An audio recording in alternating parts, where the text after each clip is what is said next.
Before I get into this review, I just want to say that it feels pretty good to be back making a proper game review again. My last review was in May if I'm not mistaken, and I wanted to take the summer off from making any videos in general due to some circumstances in my life that occurred. Not very nice ones, I have to say, but if you're not aware, then I suggest you take a look at my August update video where I announced that I was going to be making a video for October. And I thought, what better time than the 31st? So here we are with my first review in 4 months. I am so happy to be back, so let's get started.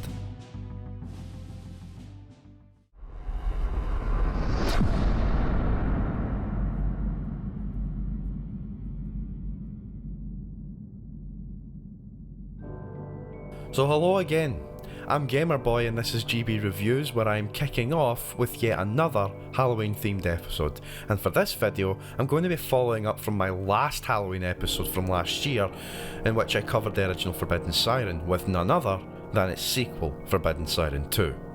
Siren 2 was the one I always put over the original. It was the one I put the most time into as a teenager, and I always regarded it as one of my favourite horror games. But that was about 12 or 13 years ago, and I actually hadn't played it since. Well, at least until this year, where I decided to play it for the sake of this review. So has it aged well? Let's find out.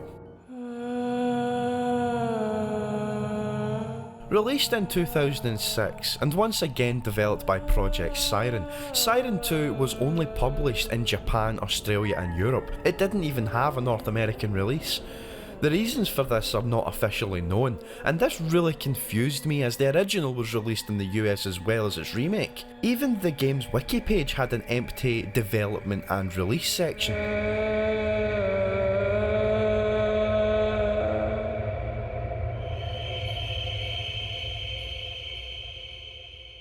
With those little facts out of the way, let's quickly get into the story of Siren 2. Once again, Siren 2 is set in Japan, and this time we are on Yamijima Island. It tells the story of a number of different characters who visit the island, led by a young man called Mamoru Itsuki, who is there for research purposes. The ferry that he and his passengers are travelling in gets hit by a tidal wave which is red in colour and capsizes the ship, crashing onto the island. Throughout the game there are other characters who are on the island, and you will take control of a large number of them at different points in the game. Forbidden Siren 2 plays almost identically to its predecessor, while adding a few extra features and improvements so as not to make it a carbon copy of it. Controls are slightly better than in Siren 1, still a little awkward, but not as much. The combat has also been improved. You can now attack enemies using a 3-hit combo, depending on who you play as. Some characters can only shove or push. If you have time, you can even unleash a more powerful single hit attack by holding in the attack button for a little longer. I found it to be a little hit and miss, no pun intended, as it was hard to tell if I was even doing any more damage than I would be using the multi-hit attack. Rifles can now be zoomed in like a sniper rifle, and you can also melee attack with a gun. NPCs and companions can also pick up weapons too, a huge improvement over the previous game, where I had big problems with the intelligence of a companion. NPCs will now follow you much more closely, which I regard as a much welcome improvement also. It's still not perfect. I mean, there were times where an NPC didn't get away from an enemy after I ran away and kept attacking them, and they also wouldn't get out of the way when I was trying to attack the enemy. As I said, it's not perfect, but it's a lot better than the original. There are also new features in this game as well. There is a new proximity alert that includes a sound effect that now plays when there is an enemy nearby.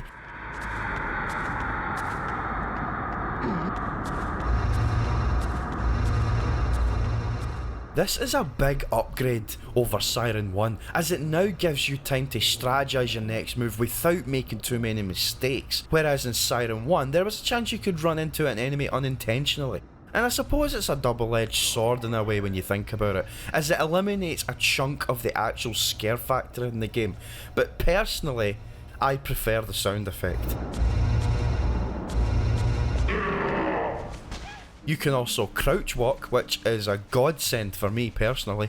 No more slow crawls to get past an enemy unseen like in Siren 1. You can actually crouch and walk at a decent speed without making too much noise.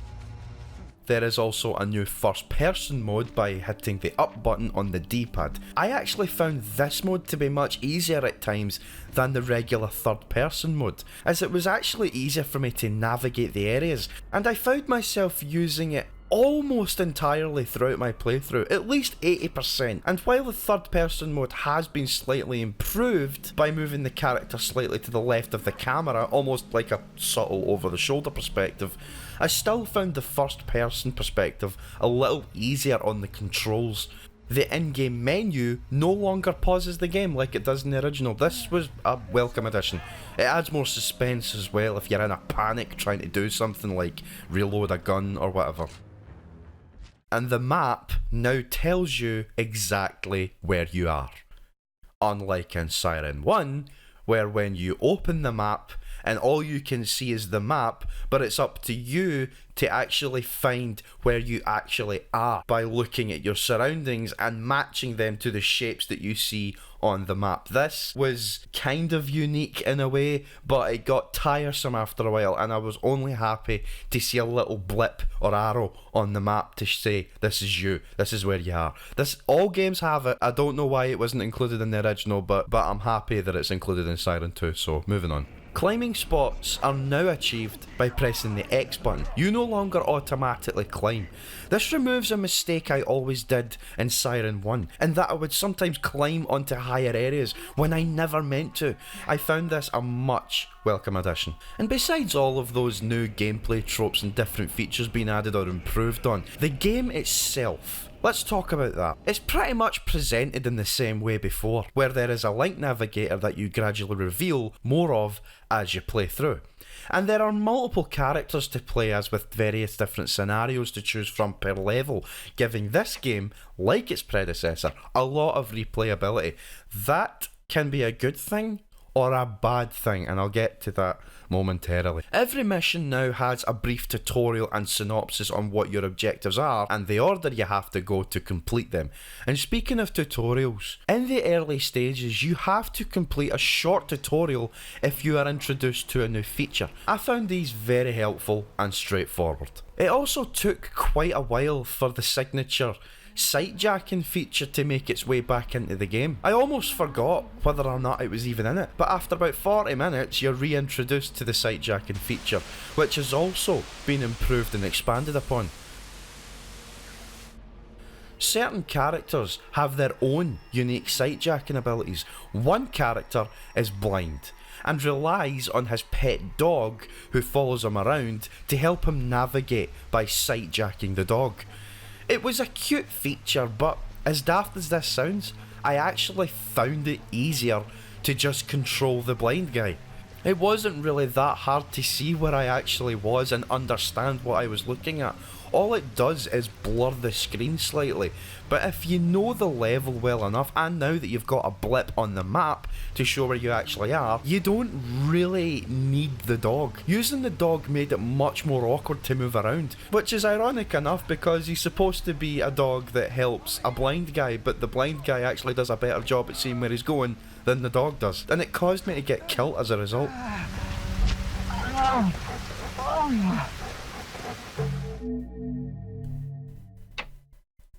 Another character has the ability to control sight-jacked enemies, which is useful if you want to take out an enemy that is carrying a weapon, or if you want to move the controlled enemy out of the way to get past a certain point.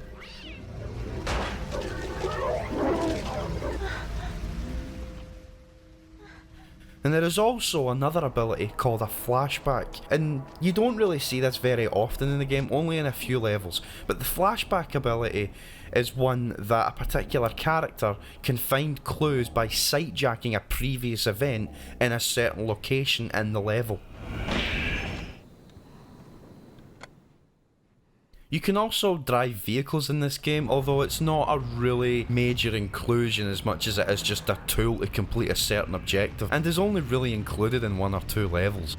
The controls took a bit of getting used to, but it wasn't impossible. It's just inconvenient. R1 is to drive, R2 is to reverse, and circle is to brake. And get this, the list menu is used to get out of the car. Why you couldn't just press a single solitary button that wasn't being used to get out at least, I don't know. Because pressing the triangle button to bring up a list and then press get out is much more of an inconvenience than it sounds, but it didn't break the game, it just made it a little bit awkward.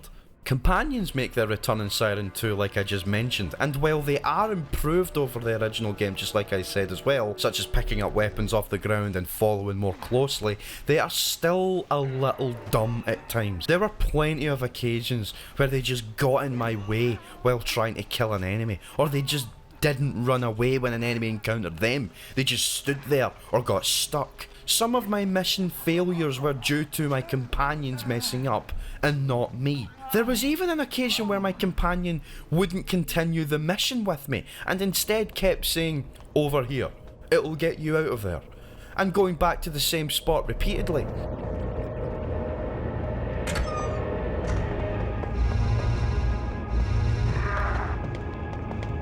Over here, it'll get you out of there. Even when I brought him upstairs where I thought he was supposed to go, he would turn back and go back to the same spot he was in. I didn't know if I was doing something wrong or if it was a bug.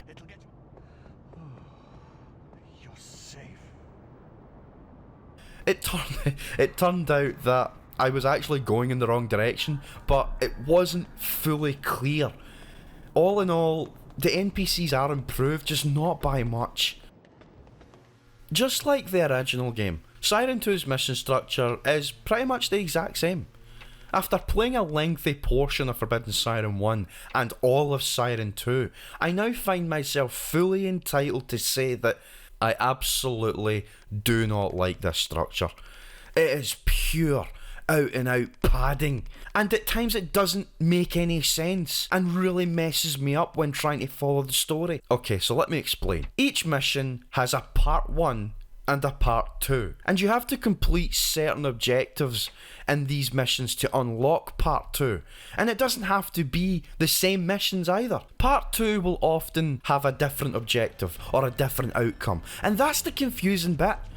Completing part 1 may not even progress the story, whereas part 2 more often than not does. And it leaves me asking why there was even a non-progressional mission in the first place. The only time I saw the second part actually make sense was one of the 2 final bosses that you fight, where part 1 had you fighting a particular boss, and then part 2 was actually a follow-up to that boss, pitting you against an even tougher boss. And that was the final boss, or one of them anyway. Shit. And I thought it was over. But that was only one solitary moment I had actually comprehended what was going on. But most of the other missions I was totally lost. When you find a part 2 that is also blocked out, you can press the L1 button while highlighting the mission and it'll zoom out. And you have to find the corresponding mission that should be flashing. That is the mission you have to go back and revisit and do the objective that is required to unlock the blocked part 2 of the mission you want to play. And you might not even know what it is you have to do straight away. The game doesn't tell you outright. There are moments where you have to find an item using the clues found within other items found in your archive. But even then, it wasn't the biggest help. It was not fun, and it proved to be a very frustrating mechanic. I had to use an FAQ while doing my Just Play episodes for this game. I tried so hard to do it without one, but it was absolutely necessary for me. I was becoming increasingly impatient. That's on me, I understand that. But remember, I was losing interest in the game by this point, so my patience was thinning. Plot-wise, the game lost me almost half of the way through. I couldn't follow anymore after a certain turning point in the story. I would have much rather they let you play the missions that actually mattered, with the cutscenes that made the most sense. Just like Siren 1, I started to not enjoy playing it. Every time I felt like I was getting to the end, I had to go back and repeat a mission just because I forgot to do one stupid thing in order to progress through the story. There was one moment where I actually, finally, got one of the endings. And after I was done, I thought, right, that's one ending out of the way. Time to get the other one dealt with. Before finding a mission part 2 that I had forgotten about required me to go back even further to pick up an item that I missed. This held me from wanting to continue so many times, but I had to. I had to keep going. I wasn't going to let Siren 2 beat me like Siren 1 did. But let's take a breather from my complaints of this game and just let me talk about the enemies for a minute. The Shibito from the original game make their return. Their behaviour is much of the same due to the effects of the contaminated water that you've seen from Siren 1. However, in Siren 2, they are reanimated by spirits known as the Shirayo. The Shirayo are one of the new enemies that appear in this game, and they take their form after a tsunami of red water covers the island. There is actually a wiki page dedicated to what the red water actually is, a detail that I may have missed in my review of Siren 1 due to the fact I didn't complete it, so I'll briefly explain what it is. The red water comes from the blood of the Datatsushi, who is the main antagonist in Forbidden Siren 1.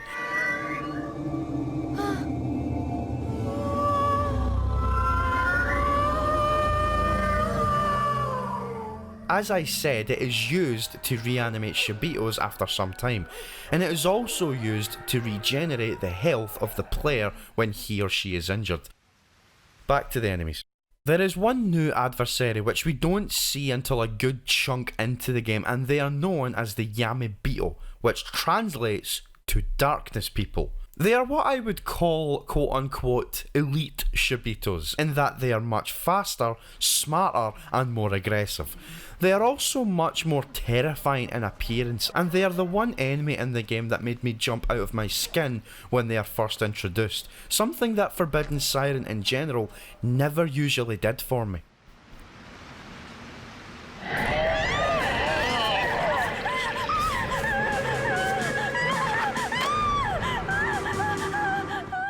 They cannot be completely killed outright initially, as they can be revived by another group of enemies known as the Yamurai, who enter the corpse of the Yamebito and reanimate them.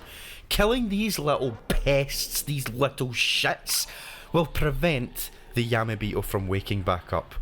I absolutely hate the Yamurai, by the way. They got in my way so many times when I was trying to complete certain objectives. Trust me, they are a pain in the arse, but I digress. They do have a weakness though, light.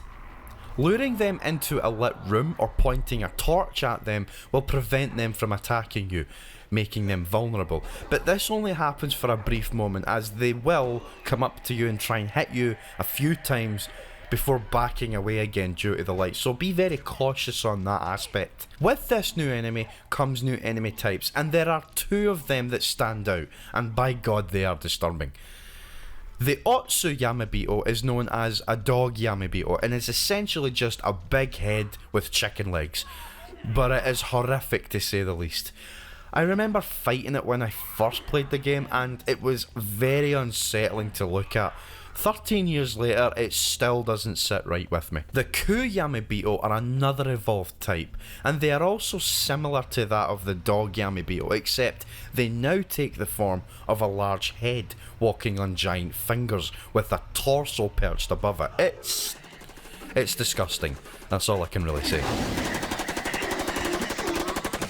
And of course, I can't go on without mentioning the most important aspect of this game, and any other horror game for that matter. Is Forbidden Siren 2 scary?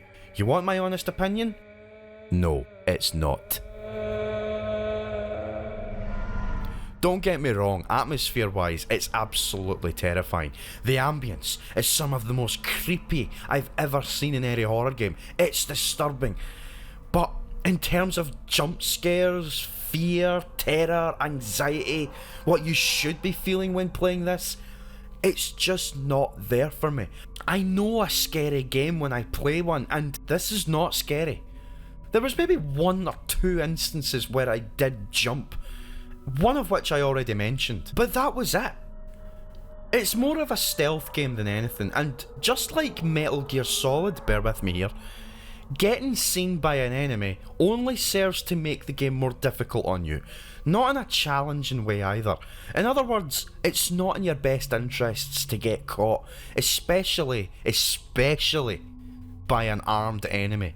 And speaking of armed, I think what makes this game less scary is the fact you will control a character that will nearly always carry a weapon and a torch. And there are a lot of times where you will be controlling an armed character with a machine gun. This makes the game less scary for me if it was ever scary to begin with. The only thing you really need to watch out for is your ammunition. You never know how much ammo you have initially, and the only way to actually see how much ammo you have is by going into the pause screen and going into your inventory. As awkward as that sounds, it's not something I often thought about. In fact, nearly my entire playthrough, you will never see me go into the pause menu and go into the inventory section to see how much ammo I have. I almost never done it because I actually forgot that you could do that. But whatever the case is, it's not obvious that you can see how much ammo you have, and reloading is a pain at times as you have to go into the menu and select reload. Otherwise you'll have to stand still and wait for the character to reload automatically. And even while reloading, you have to wait until you hear the click of the gun before you actually know it's fully loaded. If you interrupt that reload animation and you don't hear the click, then it has not reloaded. Just like I said on Resident Evil's tank controls, the difficulty of those controls doesn't make the game scary.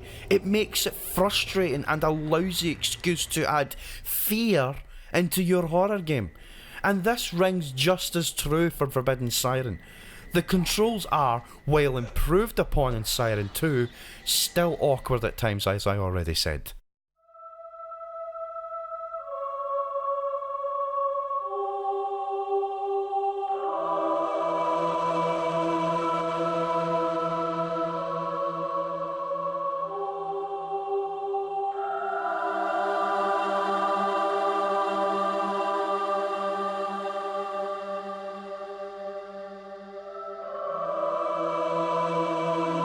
Forbidden Siren 2, like its predecessor, is full of atmosphere. It's horrific, it's scary, it's disgusting, it's eerie, it's disturbing. Going through the level that has the abandoned school in it was really uncomfortable. There is something about empty schools and survival horror games that just mesh perfectly for the sake of fear and terror. I always remember looking through the game's manual and loving the artwork above the text.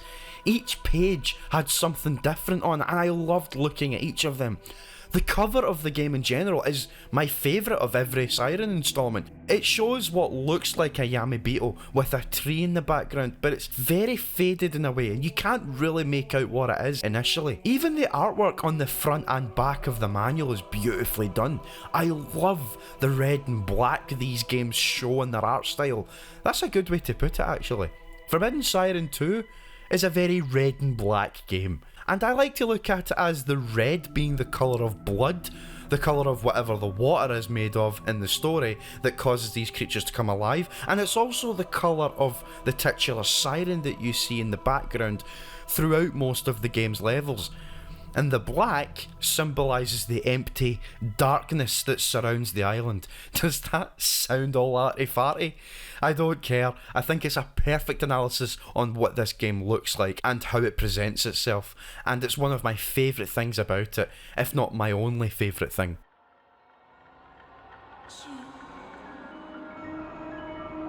Look at me. Hey! Hey! No. Stu! No, don't look! In regards to sound, audio and music, there isn't much I can say about it. To be honest, I don't know why I make it my business to talk about audio in the game when it's not something I generally pick up on.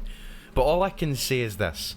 It sounds the same as Siren 1. Honestly, that's all I can say about that. I mean, the intro music is absolutely creepy, and I suppose that sound that comes on when an enemy's nearby is unsettling and a welcome addition, but there is nothing more I can truly say.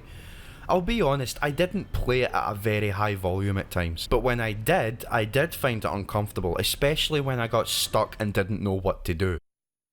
Another moment where I thought the music was perfect was one of the final boss fights of the game. It actually made me anxious the more I heard it.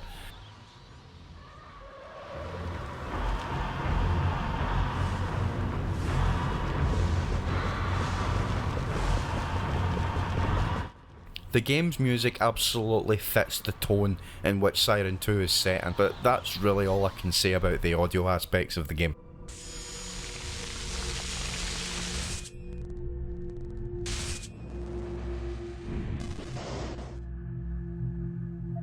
Siren 2 was my favourite in the series, and I remember absolutely loving it when I first played it as a teenager. But nowadays, alongside Siren 1, I don't think it has aged that well. I must say I was a little disappointed after I beat it, and I do not think it would have had a place in today's generation. Siren Blood Curse, the remake of Siren 1, seemingly fixed some of those issues I had in the original game, and I would have liked to see a Siren Blood Curse 2 to bring Siren 2 into today's generation with more modern controls.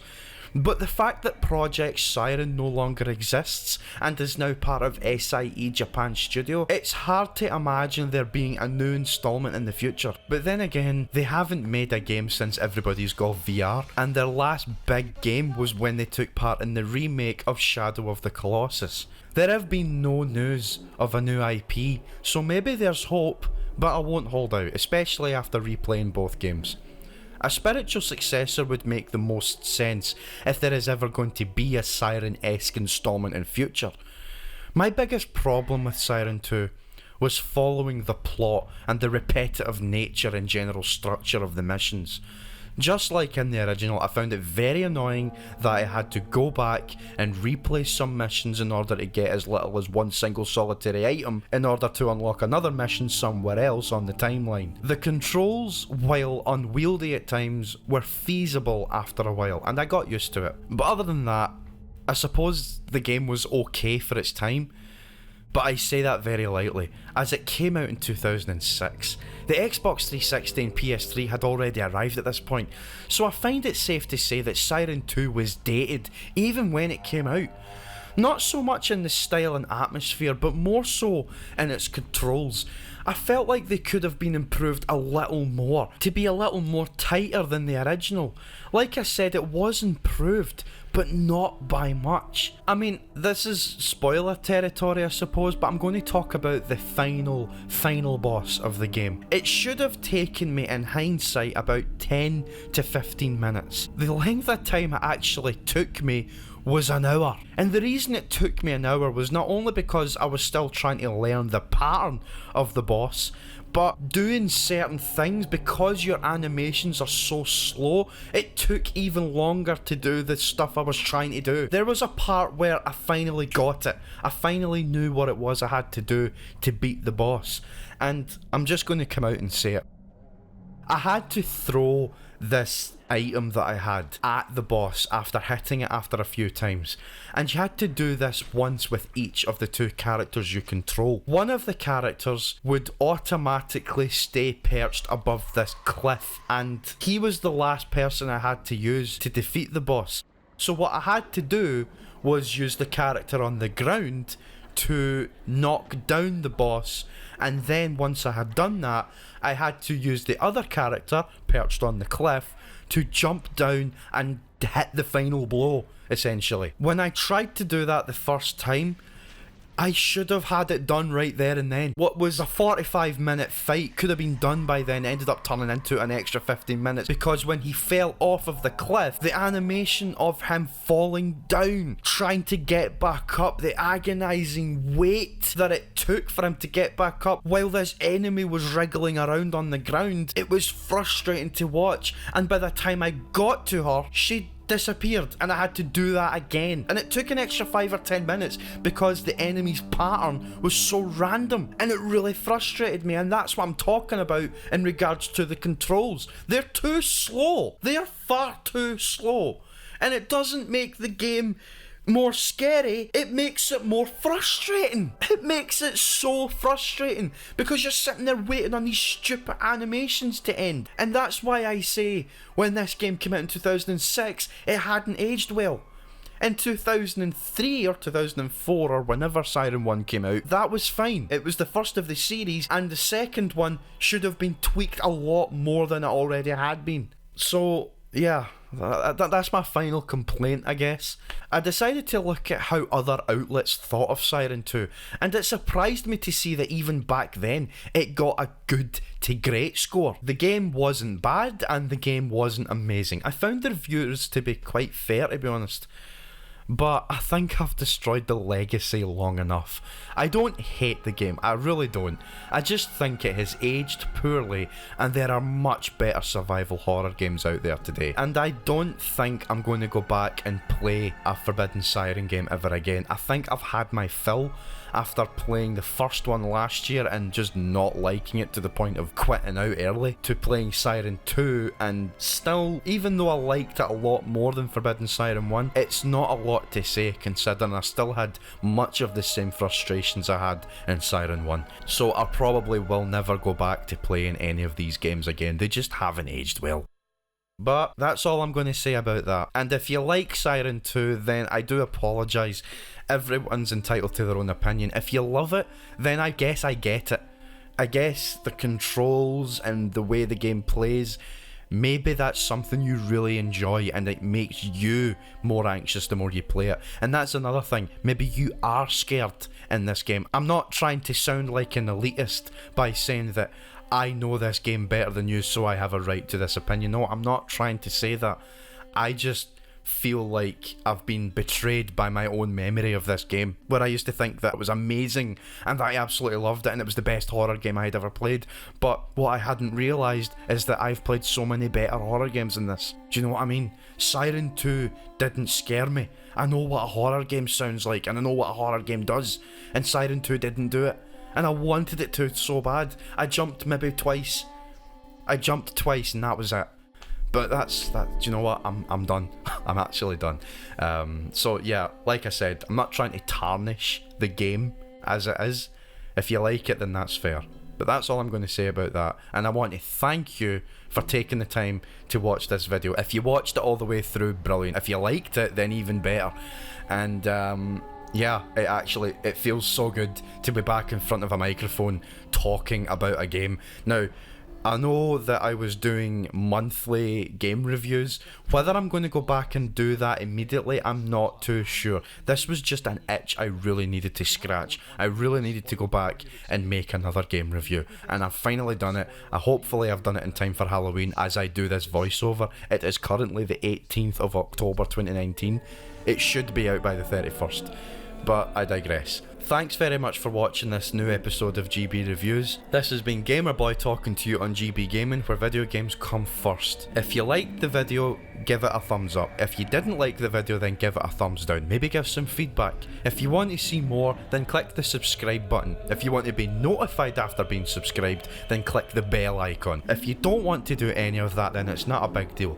I do these reviews purely for my own enjoyment. And that's all I'm going to say. So thanks again, and I'll see you whenever I see you. Have a good one, and cheerio.